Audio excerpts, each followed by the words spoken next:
Salut à tous! Vous avez certainement déjà entendu parler de Franck Lepage, qui s'est notamment fait connaître pour ses fameuses conférences gesticulées. Pendant ses one-man shows subversifs, Franck Lepage s'attaque notamment à la novlangue véhiculée par les politiques, les médias et les administrations. Et à ce propos, je vous propose de l'écouter dans la fameuse émission de Frédéric Taddy sur RT France, Interdit d'interdire, du 7 avril 2020. Vous ne faites quand même pas partie de ceux qui pensent qu'on l'a provoqué, cette crise sanitaire? Non, pas du tout. Non. Ça c'est ce qu'on appelle les complotistes. Bon, voilà. Le problème du complotiste, c'est qu'il va chercher des individus responsables. C'est-à-dire que nous, on fait de l'éducation populaire, c'est-à-dire qu'on cherche l'explication des systèmes. Par définition, le complotiste ne raisonne pas en termes de système. Il va dire c'est la CIA, c'est je sais pas qui, enfin je veux dire il va accuser des gens, enfin etc.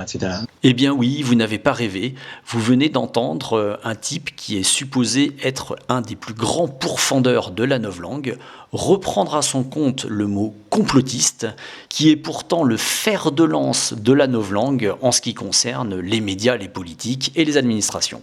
Or, vous le savez comme moi, ce mot est jeté par ces derniers comme un anathème sans nuance sur les gens qui osent contester les versions officielles des événements. Et donc ça permet de mettre dans le même sac des complotistes pathologiques, car oui ça existe, avec des gens qui critiquent le système pour les faire passer justement pour des fous, voire même des terroristes. Et là où l'affaire devient croustillante, c'est lorsqu'un article titré « Franck Lepage, l'idole des retraités du secteur social » met en abîme les propos tenus par ce dernier sur RT France.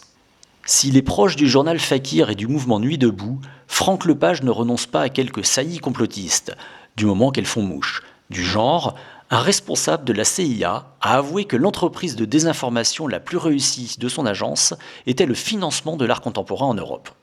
Voilà, donc c'est énorme, comme on dit, ça ne s'invente pas, et c'est dans un article écrit 3 ans avant l'émission de RT France. Avant de finir, je vais suggérer à Franck Lepage de méditer cette courte phrase de Chateaubriand « La vieillesse est un naufrage ». Pour finir, n'oubliez pas de liker cette vidéo, de la partager, d'y laisser des commentaires, de vous abonner à ma chaîne et de me soutenir financièrement sur mon compte Tipeee. Sur ce, je vous souhaite une bonne journée.